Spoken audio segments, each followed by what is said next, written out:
leadership, it only comes through one way, and that's by the things that you do. And sometimes, in the case of the United States, we let people talk us into what we perceive as leaders who actually bleed us dry. Something similar to what happens when they go to Africa and they bleed Africa dry of their materials and minerals and do not leave anything for water purification, roads leading to hospitals, or anything like that.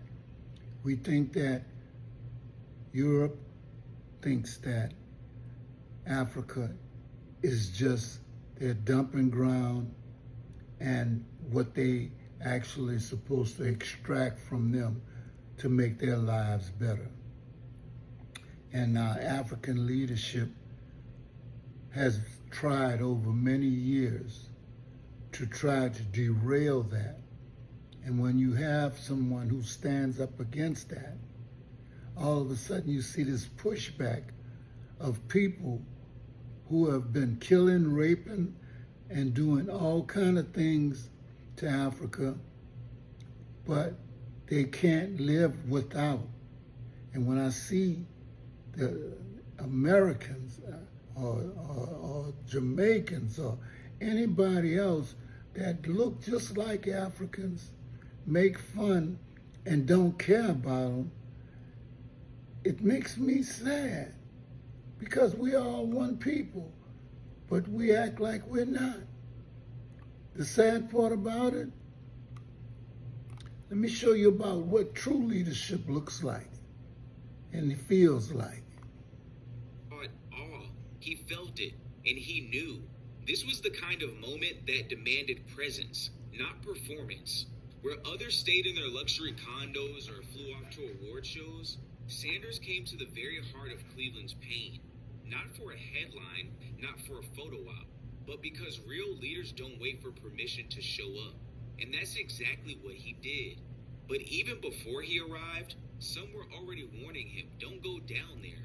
What happened next? You won't believe who he defied and why. There's something unspoken that happens when a young, confident black man walks into a space he wasn't invited to, especially one like Garden Valley, a neighborhood too often ignored, too often feared, and too often blamed for its own pain.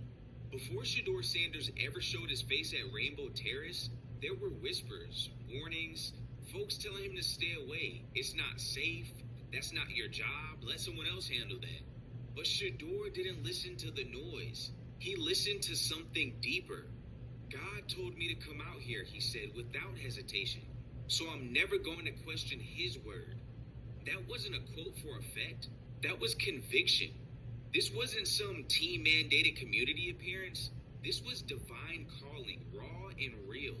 And for a 22-year-old rookie quarterback drafted in the 5th round, still fighting for reps at camp, to step into that role, that takes more than courage, that takes soul. He promoted the event himself on social media, no handlers, no press push, just a message. I'm pulling up, be there. And when he got there, he didn't just wave and leave, he stayed, he connected, he led. What Shedeur did wasn't just a charitable gesture, it was a form of protest, a refusal to let systemic neglect define the outcome. He walked into a grieving, overlooked community and said, I'm with you. I see you. I'm not afraid of you. I am you. That kind of presence is rare in any athlete, let alone a rookie. But it gets even more powerful when you see what happened next. Because he didn't just show up with words, he showed up with his whole heart and a football. This wasn't a ribbon-cutting ceremony. There weren't any podiums, no corporate backdrops, no team-sponsored photographers rushing to document every handshake. This was something far more real and far more rare. Shedeur Sanders didn't arrive with a speech. He arrived with the football in one hand and a smile on his face. Over the course of 4 hours, Nearly 1,000 residents of the Garden Valley apartments came together for what Sanders called the Garden Valley Fun Fest. But don't let the name fool you. This wasn't some feel-good charity drive. This was healing in motion. A day built for people who had been through a lot of pain. A day meant to remind them that joy had a place in their lives still. The kids, they didn't care about draft rankings or Instagram followers. They just saw Shador as someone who was willing to throw a spiral, race across the blacktop, and laugh when he got tagged. He tossed touchdowns to wide-eyed 7-year-olds. He blew bubbles with toddlers. He danced with grandmothers and lined up for cornhole like he was just another member of the neighborhood. And maybe, for just a moment, he was. He didn't wear designer gear. He didn't flex an entourage. He barely had a security crew. Just a handful of video team members trying to keep up with him as children constantly slip past to get a selfie or a quick hug. Cleveland Browns teammate Mike Hall Jr. showed up too, but even he knew who the star of the moment was. It was Shador. Not for what he did on a field, but for what he did with his time. He gave it freely, he gave it joyfully, and he gave it with humility. But as the DJ spun songs and kids played under the Cleveland sky, the murmurs started again. Why wasn't this on ESPN? Why wasn't this a headline? Why were people, grown adults, mad that Shador didn't show up to the ESPYs? The answer would say more about America than it ever could about him. Shador Sanders wasn't in Los Angeles. He wasn't in a tailored tux flanked by celebrities on the red carpet. He didn't take selfies under studio lights or give interviews to entertainment hosts asking about his biggest moment of the year. Instead, he chose his brethren over the ESPYs. He chose to give people that were grieving some solace and some love. The second leader I'm going to talk to you about is on the African continent. And if you don't know him, it's no wonder, because sometimes we don't know why we hate each other.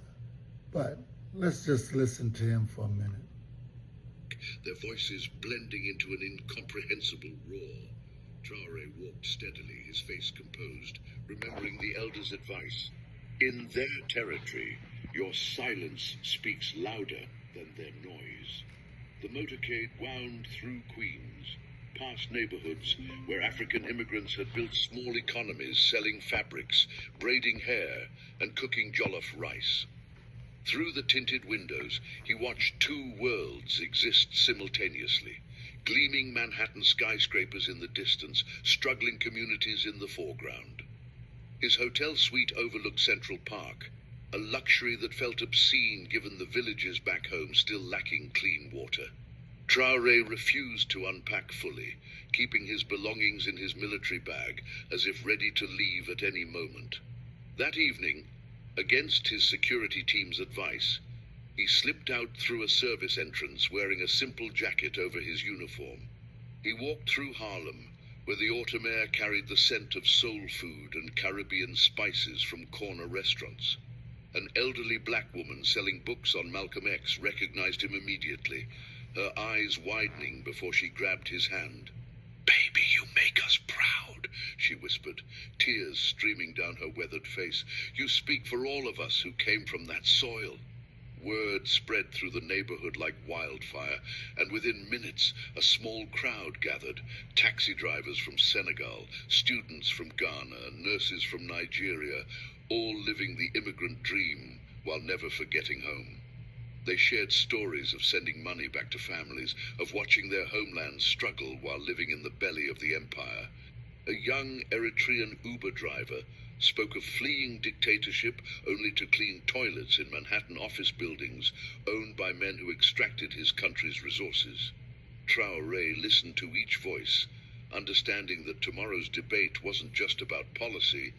It was about the dignity of people scattered across the world, still bound by an umbilical cord to African soil. As midnight approached, he returned to his hotel room. Their faces burned into his memory. He didn't... So when you see Ibrahim Traore, he is the embodiment